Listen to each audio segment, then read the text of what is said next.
चीजें हैं जो आत्मिक क्षेत्र में परमेश्वर को अकम्प्लिश करना है, जिसके कारण उसके हाथ, उसके पांव जो आप और मैं हैं, कई कई जगह पर वो चाहता है कि हम रहें, कि उसका मकसद उसके द्वारा पूरा होता है। Praise God. और आप जान के बहुत खुश होंगे कि परमेश्वर की इच्छा की पूर्ति के लिए आप और मैं एक बहुत बड़ा भाग निभा रहे हैं। प्रेज गॉड, आमेन।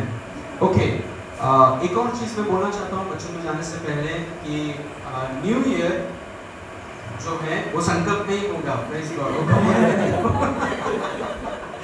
न्यू ईयर जो हमारा न्यू ईयर सेलिब्रेशन है, हर दिन जैसे आप जानते हैं 31 दिसंबर रात को हम नहीं करते हैं, पहले तारीख को करते हैं, क्योंकि हमारा मानना है, हम विश्वास करते हैं कि साल का पहला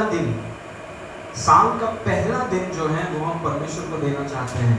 इसलिए I want to invite you all, आप सबको मैं इनवाइट करना चाहता हूँ कि 2021 परमेश्वर ने मुझे बताया है कि वो कौन सा साल होगा, और 2021 ये आपके लिए जरूरी है कि 2021 का पहला दिन आप परमेश्वर के भवन में आप दीजिए। सुबह 10 से लेके 1 बजे तक हमारा मीटिंग होगा, और वो मीटिंग सेंट्रल भवन में होगा। सो डोंट फॉरगेट, 1 तारीख को जनवरी 1 2021 को I want to invite you all कि आप सब समय निकाल कर वो पहले दिन की मीटिंग में आप प्रत्येक रूप से आइए। ओके, अभी कुछ सवाल मैं पूछना चाहता था कुछ लोगों से, पहले मैं जवाब दूंगा और फिर मैं आपसे सवाल पूछूंगा, ठीक है? जब यीशु मसीह के गुणों के बारे में मैं सोचता हूँ, मतलब मत्ती, मरकुस, लूका, यूहन्ना, जब यीशु मसीह के बारे में आप पढ़ते हैं तो बहुत से यीशु मसीह के गुण हैं। जैसे मुझे एक गुण, बहुत से गुण हैं, एक गुण मुझे बहुत पसंद है, वो ये है कि यीशु मसीह के ऊपर कौन सी भी परिस्थिति हो, वो कभी भी वचन के विरुद्ध में वो नहीं बोलते थे। उदाहरण के तौर पे जब यीशु मसीह क्रूस पर थे, वो पूरा नंगे थे। तस्वीर में बताते हैं कि थोड़ा कपड़ा था, लेकिन वो सच नहीं है। जब वो क्रूस में थे, उनका पूरा कपड़ा निकाल दिया गया, उनके शरीर को मारा गया, उनके सर में कांटे थे, हाथों में पैरों में कीलों थे, और लोग उनको तुच्छ समझकर उनका मजाक उड़ा रहे थे, उन पर थूक रहे थे। इतने दबाव के बीच में, और ऊपर से शरीर में इतना दर्द है, उसके बीच में भी यीशु मसीह ने कहा कि हे मेरे परमेश्वर, हे मेरे परमेश्वर, तूने क्यों मुझे छोड़ दिया। और अगर आप ध्यान से देखेंगे तो भजन संहिता 22 है, जो शुरू होता है हे मेरे परमेश्वर, हे मेरे परमेश्वर, तूने क्यों मुझे छोड़ दिया, और वो खत्म किससे होता है? सब कुछ पूरा हुआ। मतलब उस परिस्थिति में यीशु मसीह की एक गुण मुझे इतना पसंद है कि उस परिस्थिति में भी उन्होंने वचन को छोड़ा नहीं। Praise God. और वैसे परिस्थिति में से हम में से कोई भी कभी जाएगा नहीं, क्योंकि हमारी परिस्थिति उसके सामने कितनी कम है। लेकिन कई बार हम परमेश्वर के वचन के विरुद्ध में बोलते हैं, परमेश्वर के वचन को नहीं बोलते हैं। लेकिन अगर हम यीशु के गुण को देखें तो इतनी बड़ी समस्या में भी वो परमेश्वर के वचन के अंगीकार को वो थामे रहे, उस वचन के अंगीकार के साथ वो नरक में गए। और हम जानते हैं कि वचन का अंगीकार काम करता है, क्योंकि आज वो नरक में नहीं है, आज वो परमेश्वर के दाहिने हाथ में बैठे हैं।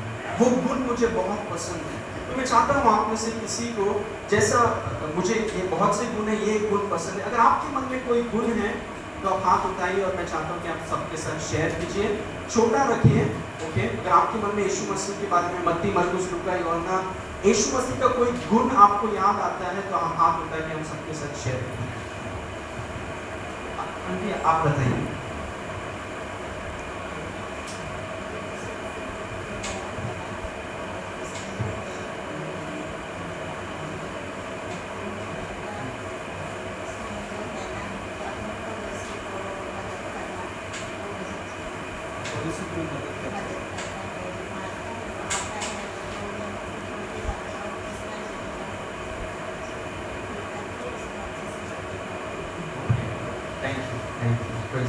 Okay, anybody else? यीशु मसीह का कोई गुण आपको, हम सब विश्वासी हैं, बहुत साल से हैं कि नहीं?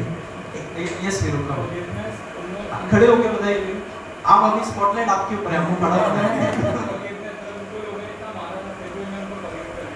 अब मेरा पॉइंट ले रहे हैं। ठीक है, forgiveness, that's a very powerful point. Anybody else? That's a very powerful point. यीशु मसीह ने जिन लोगों को उन्हें सताया, यीशु मसीह के गुण को, that's very powerful. Anybody else?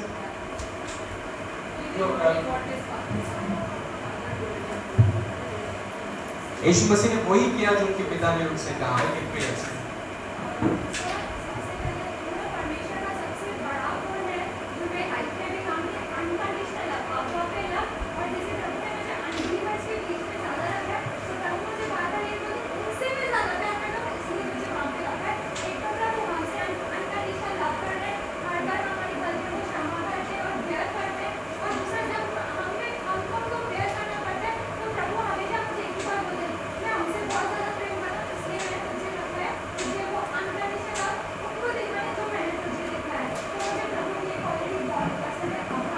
बिना शर्त के प्रेम करना, that's amazing. Anybody else?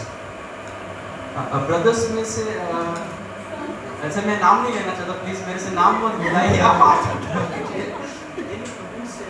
Yes, sister.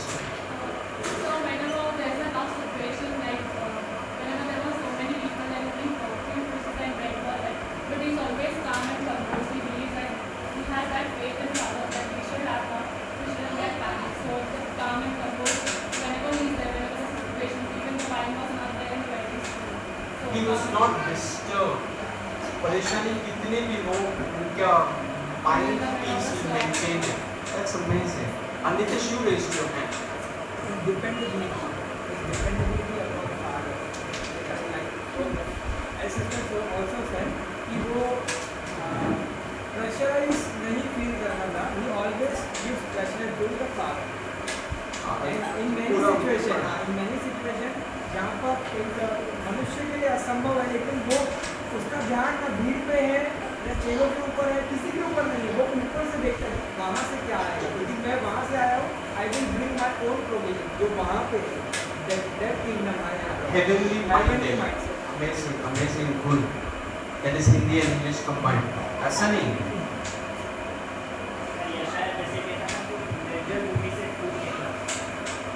उस समय जब यीशु मसीह पैदा हुआ पृथ्वी पे, जो हालात थे उसको वो मायने नहीं रखे। यीशु मसीह को पता था कि वो कौन है और उसे क्या है, मतलब जिस मकसद से वो आए थे वो उन्हें पता था। We're talking about focus.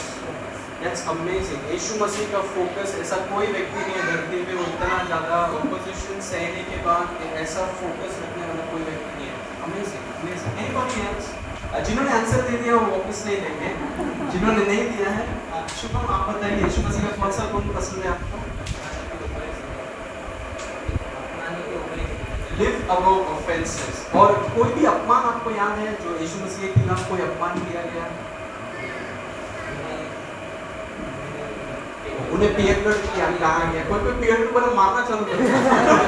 यीशु मसीह को पियक्कड़ बोला गया, यीशु मसीह को पेटू कहा गया कि दुष्ट आत्माओं के सरदार से दुष्ट आत्माओं को निकाल। That is very insulting.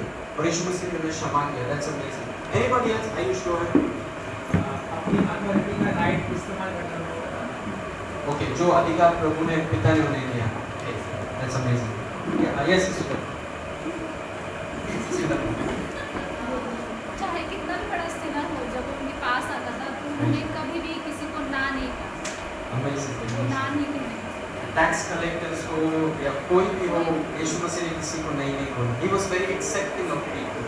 That's amazing. ये साथी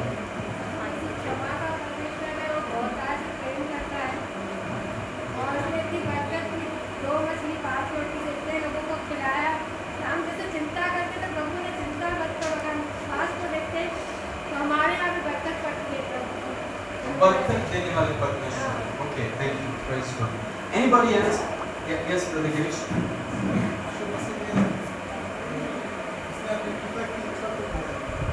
Focus और पिता की इच्छा को पूरा करें। Amazing, praise God. Anybody else? Yeah, yes, sister.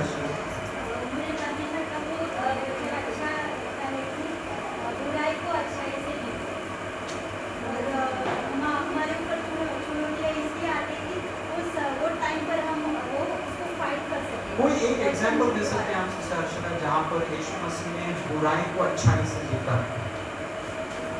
एक एग्जाम्पल मेरे मन में, जैसे आप बोल रहे हैं, एक एग्जाम्पल मेरे मन में आ रहा है जहाँ पर पतरस ने 3 बार कहा कि मैं इसे नहीं जानता, ये कौन है। यहाँ पे एक बार तो पतरस ने कहा कि मेरे ऊपर श्राप हो, मैं इसको जानता ही नहीं। उसके बाद जब यीशु मसीह जी उठे, यीशु मसीह पतरस के पास आके कहा कि पतरस तुम मुझसे प्रेम करता है कि नहीं? So that is a good example जहाँ पर यीशु मसीह ने बुराई को अच्छाई से किया. That's amazing. Anybody else? हमारे पीछे साइड के भाई सब बहुत शांत हैं. एक बात मैं बताता हूँ, सबका नाम मुझे पता है. ठीक है सब. यीशु मसीह का एक दिन अच्छा लगता है. दुनिया में अभी हम लोग है ना एक साथ रहते हैं, तो एक साथ रहते तो कोई भी छोड़ के आता तो हमें डर लगता है, अरे यार मैंने इसके लिए इतना किया उतना किया. यीशु मसीह ऐसा कभी सोचते नहीं, वो तो अपना काम करते थे, दूसरों को प्यार देते थे, एक्सपेक्ट नहीं करते थे आदमी क्या उनका काम था प्यार देना. और काफी लोग ने उन्हें छोड़ा. हाँ थोड़ा वो चीज़ें अच्छी लगती है. हमें भी लाइफ में ऐसा होता है कि अरे यार अभी अभी अपने बहुत अच्छे लोग थे, ये वो बहुत सारे रहते हैं, लेकिन टाइम रहता है वो टाइम पे कोई नहीं रहता. तो यीशु मसीह से वो सीख मिलती है कि हम अकेले भी रहेंगे तो यीशु मसीह ने हमें वो चीज़ सीखा है कि यदि हम लोग साथ में रहेंगे, अकेले रहेंगे तो भी मैं तुम्हारे साथ हूँ. तो वो चीज़ में कैसे मेंटेन करते हैं. No, praise God. Amazing something. Anybody else? Yes. वो बहुत कमिटमेंट थे, उसको प्रेयर करनी होती थी. तो इवन तो एक जगह पे ऐसे कि 25,000 लोगों को घेरा हुआ था परमेश्वर को, पर वो उस टाइम पे भी वो टाइम लेके वो माउंट पे गए और उन्होंने प्रेयर किया. वो कमिटेड थे अपनी प्रेयर लाइफ फेलोशिप को. Prayer was his first place. इस कितना भी व्यस्त हो, he always did first place prayer. Amazing. Anybody else? Three more. Okay, sister Siri. उन्होंने किसी के बीच भेदभाव नहीं किया. उन्होंने चुंगी वालों के साथ बैठ के उन्होंने खाना खाया, उन्होंने सामने से पानी मांगा. उन्होंने पार्शालिटी किसी के साथ. He is not a partial. That's amazing. Good. Okay. Two more. Yes, sister Suvarna. Obeying the Father. Any thoughts? Praise God. Obedience is he fully obeys God. Two more. अभी हम क्या करेंगे? Two more यहीं से लेंगे. हमारे brothers को. Two more. Brothers की तरफ से. यीशु मसीह का कौन सा गुण आप काफी साल से विश्वास में हैं? अच्छा आप बताइए, सन्नी का गुण बताइए. दो मतलब आप इतने समय से यीशु मसीह का कौन सा गुण आपको एकदम छुआ, आपको टच कर गया? आपका प्रभु है, आपका स्वामी है, कौन सा गुण आपको टच कर गया? One, no, you already said. It's somebody new. Sister. उन्होंने बताया कि जैसे कि हमारे फादर कैसे हैं, उन्होंने बताया कि परिपूर्णता और सारे के सारे गुण, जब हम पिता को देखना है तो उन्हें देखते हैं पता चलता है कि पिता कौन है. That's right. पिता को प्रकट करने यीशु मसीह. That's amazing. Okay. यीशु मसीह का मेरे को एक ही गुण पसंद है, सबसे प्रेम रखो, किससे भी विरोध नहीं. That is प्रेम रखो. सबसे बड़ा गुण है उनका प्रेम. सबसे प्रेम रखेंगे तो दुश्मनी को तो गाली नहीं देते. You know, अच्छा हो गया है, but two more I think. Yes, दीपक कौन सा गुण पसंद है आपको? हाँ? Faith. He was a faith person. Give me some example of faith, Deepak.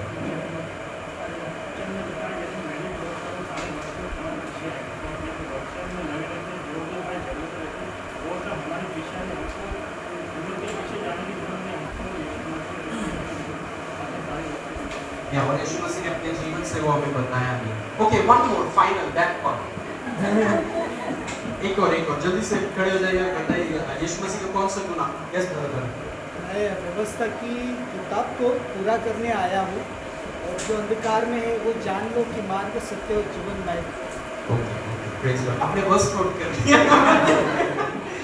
Okay, thank you so much. क्योंकि ये मैं इसलिए बोल रहा था, देखिए हमारा वचन पढ़ने का, कलीसिया आने का, अंगीकार करने का सब एक ही मकसद है कि कितना हम यीशु को जान सकते हैं.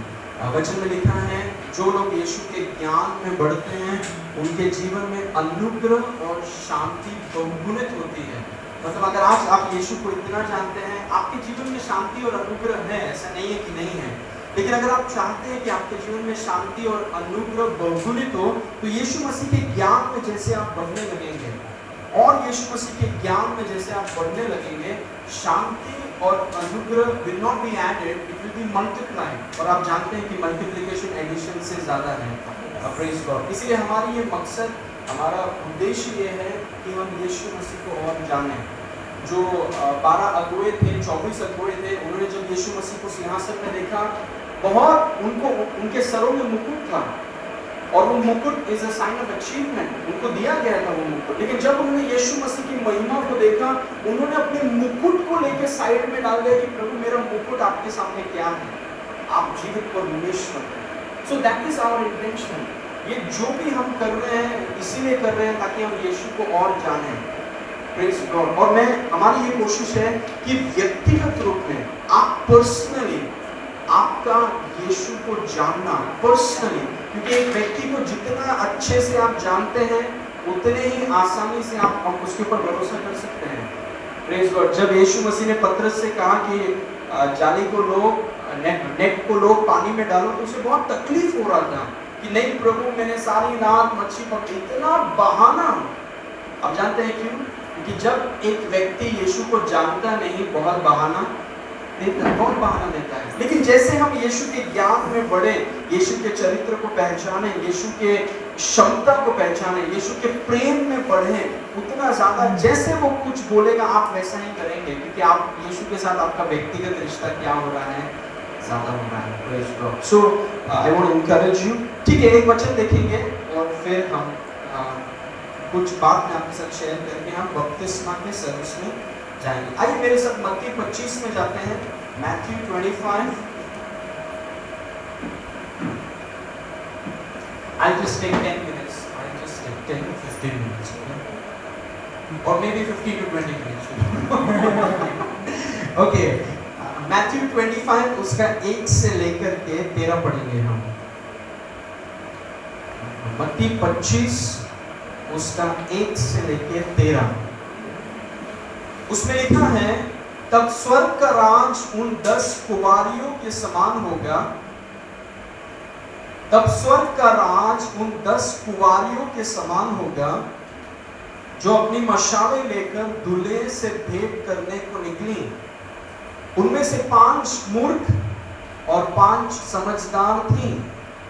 मूर्खों ने अपनी मशालें तो ली, परंतु अपने साथ तेल नहीं लिया। वो क्यों मूर्ख हैं? क्योंकि उन्होंने मशालें ली पर तेल नहीं लिया। ओके, नंबर 4, परंतु समझदारों ने अपनी मशालों के साथ अपनी कुप्पियों में तेल भी भर लिया। जब दूल्हे के आने में देर हुई तो वे सब उगने लगी और सो गई। आधी रात को धूम मची कि देखो दूल्हा आ रहा है, उससे भेंट करने के लिए चलो। तब वे सब कुंवारियां उठकर अपनी मशालें ठीक करने लगी। और मूर्खों ने समझदारों से कहा, अपना तेल में से कुछ हमें भी दो, क्योंकि हमारी मशालें बुझी जाती हैं। परंतु समझदारों ने उत्तर दिया कि कदाचित हमारे और तुम्हारे लिए पूरा न हो, भला तो यह है कि तुम बेचने वालों के पास जाकर अपने लिए मोल ले लो। जब वे मोल लेने को जा रही थी तो दूल्हा आ पहुंचा, और जो तैयार थी, वापस फोकस कीजिए, जो तैयार थी वह उसके साथ ब्याह के घर में चली गई और द्वार बंद किया गया। इसके बाद वो दूसरी कुंवारियां भी आकर कहने लगी, हे स्वामी हमारे लिए द्वार खोल दे। उसने उत्तर दिया कि मैं तुमसे सच कहता हूं, मैं तुम्हें नहीं जानता। इसीलिए जागते रहो, क्योंकि तुम न उस दिन को जानते हो न उस घड़ी को। Praise God. इस वचन के साथ मैं आज आपके साथ 3 पॉइंट शेयर करना चाहता हूं जो प्रभु ने मेरे मन में डाला है। देखिए, 10 कुंवारियों में कुछ मूर्ख थे क्योंकि उन्होंने तेल नहीं लिया, कुछ बुद्धिमान थे, समझदार थे क्योंकि उन्होंने तेल लिया। और तेल आप इसीलिए लेते हैं क्योंकि आपको लगता है कि अगर समय ज्यादा भी लगे तो हम पूरी रीति से कमिटेड हैं। हम ये थोड़े समय के लिए नहीं है, यीशु कल आएगा कल देखेंगे। अगर यीशु 5 साल के लिए भी नहीं आया, हम पूरी तरीके से कमिटेड हैं, हम पूरी तरीके से तैयार हैं कि हम यीशु के लिए खड़े हैं। पहला पॉइंट मैं आपके साथ शेयर करना चाहता हूँ, ये है कि यीशु बहुत जल्द वापस आ रहा है। He is coming back very soon. और प्रत्येक रूप से ये साल जो कोरोना से हो रहा है और जो 5G से हो रहा है, मतलब ये चीज को आप शारीरिक रूप से देख नहीं सकते हैं। अगर आप में से कोई भी 5G को या कोरोना को या इकोनॉमी के गिरने को अगर आप शारीरिक रूप से देखेंगे तो आपको लगे कि क्या हो रहा है, संसार में ऐसी आपत्ति क्यों आ रही है। लेकिन हम विश्वासी चीजों को शारीरिक रूप से देख नहीं सकते हैं। आप जानते हैं क्या हो रहा है, ये पूरा संसार एक व्यक्ति के काबू में आने के लिए सब चीज किया जा रहा है। क्यों सब कुछ डिजिटल हो रहा है? क्योंकि क्रिस्त विरोधी के सामने अगर कोई भी व्यक्ति कुछ भी करेगा, कोई भी व्यक्ति बलवा करेगा, उसके एक इशारे से आपका पूरा प्रॉपर्टी जब्त किया जाएगा थ्रू डिजिटली। ऐसा मत सोचिए कि ये डिजिटल हमारे जीवन को आसान करने के लिए आया है। ये डिजिटल इसीलिए हो रहा है, डिजिटल। और फिर जो कोरोना से क्या होगा, यू नो दैट चीन या फिर चाइना जो चीज करने का कोशिश कर रहा है, पूरे राष्ट्र के अर्थव्यवस्था को बर्बाद करने का कोशिश कर रहा है, जिसके द्वारा अभी लोग सरकार गवर्नमेंट्स चाइना से कर्ज लेने का कोशिश कर रहे हैं, और जिसका आप कर्ज लेते हैं उसका आप दास बन जाते हैं। He wants to destroy the economy of every nation। तो हम ये चीजों को हम सिर्फ शारीरिक आंखों से नहीं देख सकते कि ये क्या हो रहा है, क्योंकि अगर आप आत्मिक आंखों से नहीं देखें आपको कभी नहीं पता चलेगा कि देखो ये चीजें सब तैयार कर रही हैं क्रिस्त विरोधी के आने के लिए। 5G क्यों है? ताकि पूरे चीज को आप कंट्रोल कर सकें। 4G is not that powerful enough, 5G is extremely powerful. और वो चीज को करने के लिए और डिजिटल करने के लिए और इकोनॉमी को गिराने के लिए, सबके पैसे को ऑनलाइन लाने के लिए पूरा कोशिश है, क्योंकि ये एंटी क्राइस्ट के आने के लिए सब तैयारी किया जा रहा है। और वो चीज हमारे लिए बताता है कि यीशु मसीह बहुत जल्द वापस आने, he is very close, he is very close। तो आपका जीवन आप ऐसे जिए कि आपकी मानसिकता में ये चीज हमेशा आप रखिए कि दुल्हा आ रहा है, the bridegroom is coming। यीशु मसीह बहुत जल्द वापस आ रहा है, ताकि हम उन मूर्ख कुमारियों के समान हम सांसारिक चीजों में इतना व्यस्त न हो जाएं, और हम अपने कमिटमेंट को, एक सिस्टर ने कहा कमिटमेंट, वो कमिटमेंट को जो हमारे यीशु मसीह के साथ है, उस कमिटमेंट को हम और पक्का करें, क्योंकि दुल्हा वापस आ रहा है।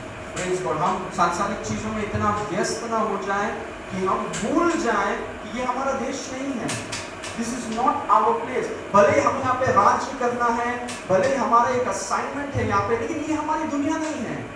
Praise God. यीशु मसीह आएगा और वो हमें वापस लेकर जाएगा। इसलिए हमेशा अपने मन में इस बात को रखिए कि यीशु मसीह वापस आने वाला है, और यीशु मसीह बहुत जल्द वापस आने वाला है। He is coming back very very very very soon. Praise God. और जब वो आएगा, मैं विश्वास करता हूँ कि हम में से कोई भी बिना तेल के नहीं रहेगा। Praise God. हम सब में, हमारे मशालों में, हमारे कुपियों में जरूरत से ज्यादा तेल रहेगा। इसलिए कभी इस बात को मत भूलिए कि यीशु वापस आ रहा है। Praise God. Jesus is coming back. आमीन। दूसरा चीज मैं आपको बताना चाहता हूँ वो ये है, आपका व्यक्तिगत रिश्ता यीशु के साथ, उसको मजबूत करें। Praise God. Your personal fellowship with Jesus Christ, उसको आप मजबूत करें। Make your personal strengthen your personal fellowship with Jesus Christ. यीशु मसीह के साथ जो आपका व्यक्तिगत संबंध है, प्रेज़ गॉड, उसको हमें और आपको मजबूत करना है। हो सकता है कि आप सुबह उठ के उसके साथ संगति करते हैं, या दोपहर को उठ के संगति करते हैं, या शाम को उठ के संगति करते हैं। टाइम का कुछ प्रॉब्लम नहीं है, लेकिन संगति कीजिए। It's very important. आप जानते हैं कितने विश्वासी पीछे आ गए हैं, और क्यों पीछे आ गए हैं? क्योंकि वचन में लिखा है कि उनका प्रेम ठंडा हो गया है। They become cold। जो जुनून था यीशु मसीह की सेवा करने में, जो मजा आता था यीशु मसीह के लिए कुछ करने के लिए, आज वो नहीं है। Praise God. क्योंकि ध्यान इसमें है कि इकोनॉमी डूब रहा है, ये हो रहा है, ये हो रहा है, हम कैसे जिएंगे। और ये इसीलिए होता है क्योंकि यीशु मसीह के साथ व्यक्तिगत संबंध नहीं है। अभी आप जानते हैं कि मेरा मेरी पत्नी, हम दोनों मिलके यीशु मसीह के साथ समय बिताते हैं। Praise God. लेकिन उससे भी ज्यादा जरूरी है कि आपका रिश्ता यीशु के साथ होना बहुत जरूरी है। योर व्यक्तिगत संबंध। आपका personal relationship with Jesus Christ, जो आप यीशु मसीह की उपस्थिति में बैठकर आप उसकी आराधना करते हैं, आप उसके साथ समय बिताते हैं, आप उसके वचन में समय बिताते हैं, और आपका और यीशु का जो रिश्ता है वो दिन प्रतिदिन करीब होना चाहिए। क्योंकि अगर नहीं होगा, आप जानते हैं विश्वासी का ठंडा होने का मतलब क्या है? मतलब ये नहीं कि वो फ्रिज में बैठा है। That's not that. आप जानते हैं विश्वासियों का ठंडा होने का मतलब क्या है? ठंडा होने का मतलब है कि विश्वासी सांसारिक बन गया है। एक सांसारिक विश्वासी ठंडा हो गया है। Praise God. ये एक जैसे बोलते हैं ना, अगर किसी को जॉन्डिस होता है तो पीला हो जाता है शरीर, वो पीला होना इस बात का लक्षण है कि उसको जॉन्डिस हुआ है। वैसे ही एक विश्वासी जब सांसारिक हो जाता है, ये उस बात का लक्षण है कि वो यीशु के साथ समय नहीं। और ये मैं आपको चोट पहुंचाने के लिए नहीं, पर आपको एनकरेज करने के लिए बोल रहा हूँ कि यीशु मसीह के साथ व्यक्तिगत समय आप बिताइए। चाहे वो सुबह हो सकता है या रात को हो सकता है, लेकिन कृपया करके यीशु मसीह के साथ समय आप बिताइए। उसके वचन में आप समय बिताइए, आराधना में समय बिताइए, और यीशु मसीह के साथ अन्य भाषा बोलने में समय बिताइए। क्योंकि अगर मेरा व्यक्तिगत रिश्ता यीशु के साथ अच्छा है, तो मेरे पत्नी के साथ रिश्ता अच्छा होगा। Praise God.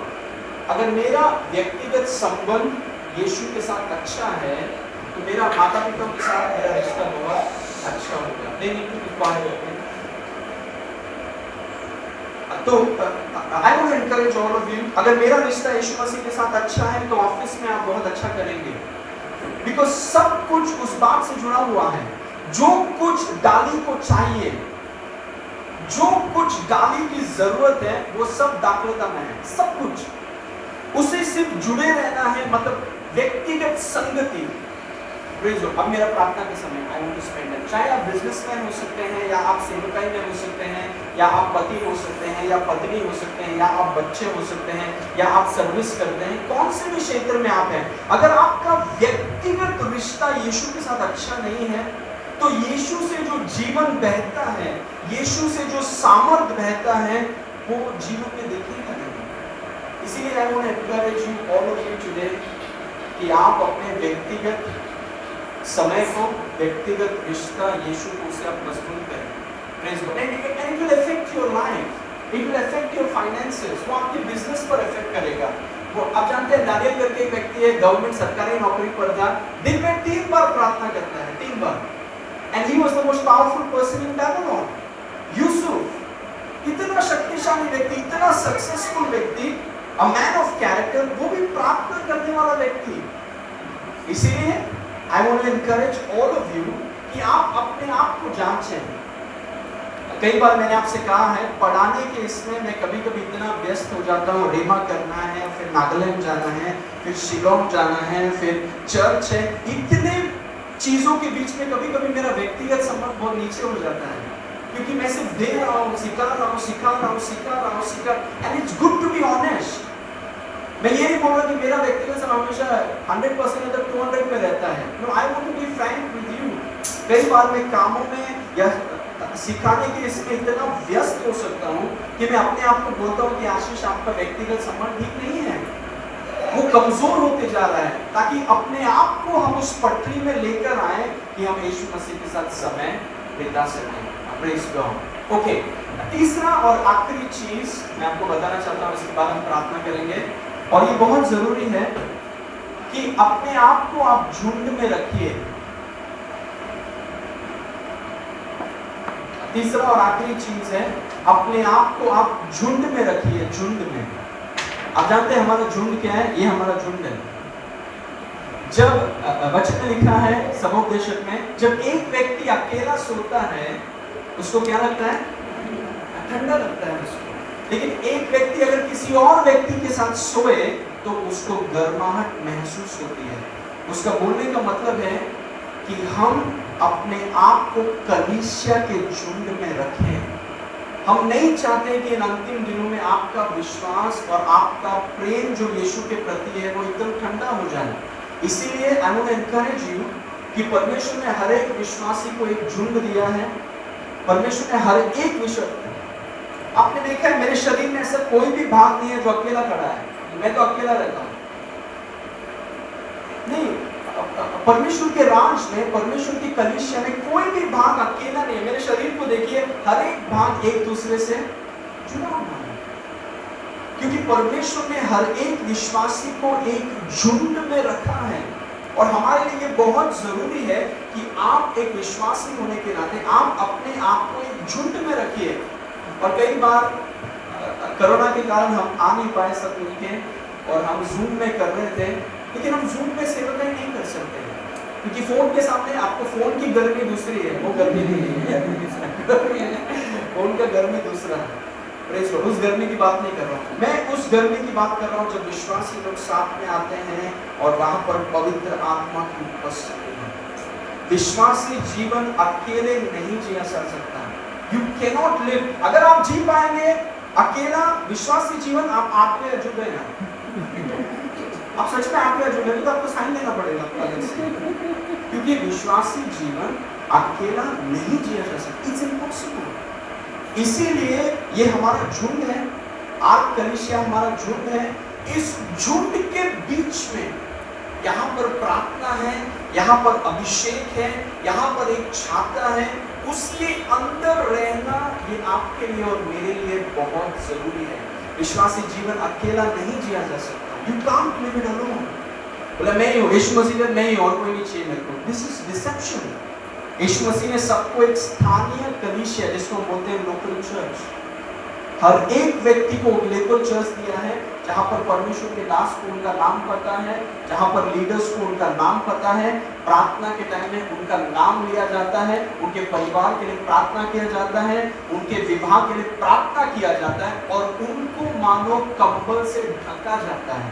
जो व्यक्ति अकेला है, उसके पास कंबल नहीं है, वो अकेला है। Praise God. और हमें ऐसा कभी नहीं करना है, हमें अपने झुंड को पहचानना है, और झुंड के बीच में हमें अपने आप को रखना है। इसलिए कलीसिया के मामले में हो, पिकनिक के मामले में हो, जहां पर भी हो, हम अपने आप को झुंड में रखें। 3 points I want to share with you again. यीशु मसीह बहुत जल्द वापस आ रहा है। अपने व्यक्तिगत संबंध को यीशु के साथ आप पक्का करें, और तीसरा, अपने आप को झुंड में रखें। जो लोग शिकार करते हैं शेर, वो उन लोगों को ढूंढता है जो अकेले में है। Praise God. क्योंकि अगर झुंड में है तो उनको अटैक करना बहुत मुश्किल है, क्योंकि पूरा झुंड ढूंढ के आ जाएगा। Praise God. We are a family, हम एक परिवार हैं। कई अलग अलग स्टेट्स हैं यहाँ पे, प्रेज़ गॉड, नॉर्थ से लेके हम साउथ से लेकर सब जगह से हैं। बट सी गॉड, और मैंने आपसे कहा है, दिस कैनॉट हैपन जब तक यीशु मसीह जो कलीसिया का सिर है, जब वो चाहता है तभी ये चीज हो सकता है। ये आपका झुंड है, और इस झुंड में अपने आप को रखना बहुत जरूरी है। ये आपकी सुरक्षा है। Praise God. ओके, आइए हम प्रार्थना करेंगे, और इसके बाद मैं चाहता हूँ कि हमारे बीच में मैं आपको बताना चाहता हूँ कि 4 लोग हैं जो बपतिस्मा लेना चाहते हैं, and it's a big thing. Sister Madhuri है, ब्रदर सनी की मम्मी है, ब्रदर अरविंद है, और ब्रदर रोहन है। इन्होंने निर्णय लिया है कि आज वो दुनिया के सामने, आज पूरे संसार के सामने वो बताएंगे कि वो यीशु मसीह पर विश्वास करते हैं। तो आइए उनके लिए let's just clap for them.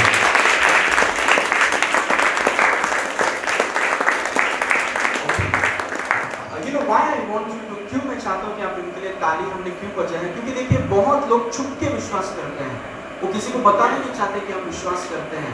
लेकिन आप चारों ने आज निर्णय लिया है कि आप दुनिया के सामने आप बताएंगे कि आप संसार के लिए मर चुके हैं और आप यीशु मसीह के लिए जीवित हैं, और जब तक यीशु वापस ना आ जाए, या जब तक आपके नथनों में सांस है, आपका जीवन यीशु का है और यीशु आपके लिए है। Praise God. Amen. So we are very proud of you, all 4 of you. बहुत बड़ा निर्णय लिया है आपने, एंड आई बिलीव कि इस क्षण से आपका जीवन यीशु के साथ और करीबी रिश्ता का जीवन हो। Okay, let's pray everyone. Thank you Father, we praise you. पिता परमेश्वर, हम आपको धन्यवाद करते हैं इस सुंदर समय के लिए। प्रभु जो वचन आज हमने सुना, हम आपको धन्यवाद करते हैं कि वचन के द्वारा आपने हमसे बातें किया। और प्रभु, हमारे भाई बहन जो बपतिस्मा के लिए तैयार हुए हैं, उनके लिए भी हम आपको धन्यवाद करते हैं। आगे का समय हम आपके हाथ में रखते हैं पिता, सारी महिमा हम आपको देते हैं, यीशु के नाम से मांगते हैं, सुन और ग्रहण कर। आमीन।